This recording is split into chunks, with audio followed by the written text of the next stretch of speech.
नमस्कार, आप देख रहे हैं लाउड स्पीकर 90 FM। मैं हूं मनोरमा। आइए नजर डालते हैं सप्ताह भर के घटनाक्रम पे।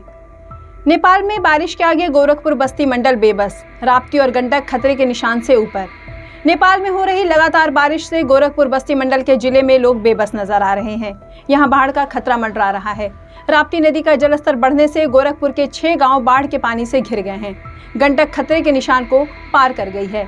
इसके चलते महाराजगंज और कुशीनगर में नदी के किनारे बसे गांव की हजारों एकड़ खेती डूब गई है। सरयू नदी का जलस्तर बढ़ने के चलते संत कबीर नगर के धनघटा तहसील क्षेत्र के 15 गांवों पर बाढ़ का खतरा बढ़ गया है। शानो शौकत के साथ निकाला गया इमामबाड़ा स्टेट का शाही जुलूस। मुहर्रम की 5वीं को इमामबाड़ा स्टेट का शाही जुलूस शानो शौकत के साथ परंपरागत तरीके से निकाला गया। इमामबाड़ा स्टेट के पश्चिमी फाटक से शुरू हुआ ये जुलूस शहर के विभिन्न क्षेत्रों से होता हुआ वापस इमामबाड़ा स्टेट पहुंचा। इस दौरान शहर में कई इलाकों में जुलूस का स्वागत किया गया। इसमें मौजूद लोगों ने करतब दिखाए और ढोल ताशे की धुन पर झूमते नजर आए। नाव से जलमग्न गांव तक पहुंचे डीएम एसपी, दिलाया भरोसा प्रशासनिक टीम सभी के साथ है। आमी नदी के जलस्तर में भी बढ़ोतरी हो गई है। शनिवार को डीएम संत कबीर नगर महेंद्र सिंह तोमर और एसपी सत्यजीत गुप्ता ने तकरीबन 3 किलोमीटर बाढ़ग्रस्त इलाके का निरीक्षण नाव से किया। नाव से ही वो गिरधरपुर गांव तक पहुंचे। गांव में उन्होंने ग्रामीणों से बातचीत की और व्यवस्था का जायजा लिया। नगर पालिका शहर में बनाएगी बायो टॉयलेट। शहर में फरिंदा रोड पर शौचालय न होने से लोगों को काफी मुश्किलों का सामना करना पड़ता है। इसे ध्यान में रखते हुए नगर पालिका ने कार्य योजना तैयार की है। तेजी से काम शुरू हो गया है। बायो टॉयलेट शहर में पहली बार बनाने की व्यवस्था की जाएगी। श्री माता वैष्णो देवी कटरा के लिए चलेंगी स्पेशल ट्रेन। गर्मी की छुट्टियों के बाद ट्रेनों में यात्रियों की भीड़ बढ़ गई है।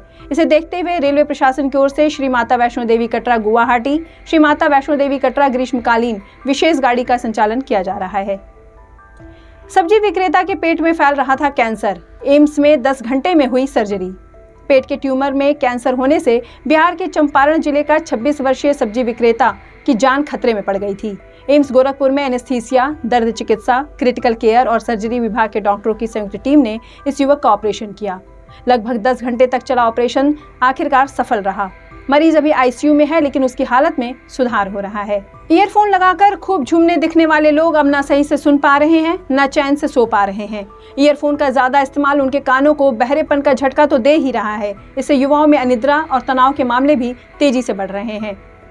20-25 साल के नौजवान और युवतियां कम सुनाई देने या फिर सीटी जैसी आवाज सुनाई देने की शिकायत लेकर अस्पतालों की ओपीडी में पहुंच रहे हैं। महिलाएं खड़ी होकर रोटी बेलती हैं, फिर दर्द झेलती हैं। खड़े होकर लगातार रोटी बेलने की वजह से महिलाओं में बढ़ रहा कोहनी का दर्द, हथेलियां भी दुख रही। ये बीमारी अब आम होती जा रही है, खासकर महिलाओं को काफी प्रभावित कर रही है। कारण है रसोई में खड़े होकर बेलन के इस्तेमाल या एक ही पोस्चर में लगातार कोहनी को मोड़कर रखने की वजह से महिलाओं में ये दिक्कत बढ़ी है। जानकारों का मानना है कि पहले महिलाएं बैठकर रसोई का काम करती थीं, इसलिए ऐसी समस्याएं कम थीं। ओपीडी में रोजाना ऐसे 20 से 25 मामले आ रहे हैं। इसमें सबसे ज्यादा महिलाएं हैं। हड्डी रोग के डॉक्टरों का कहना है कि घर के कामकाज के तरीकों में बदलाव आया है। महिलाएं रसोई घर में प्लेटफॉर्म पर रोटियां बेलने, खाना पकाने से लेकर बर्तन धोने सहित अन्य काम करती हैं। इसके कारण कोहनी के आसपास की मांसपेशियां लगातार थकने लगती हैं। इसके कारण पहले हाथों में सूजन दिखाई देती है। यही आगे चलकर कोहनी में दर्द का कारण बनती है।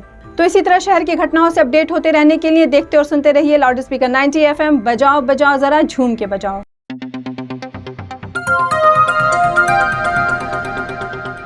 बजाओ जरा झूम के बजाओ, बजाओ बजाओ जरा झूम के बजाओ।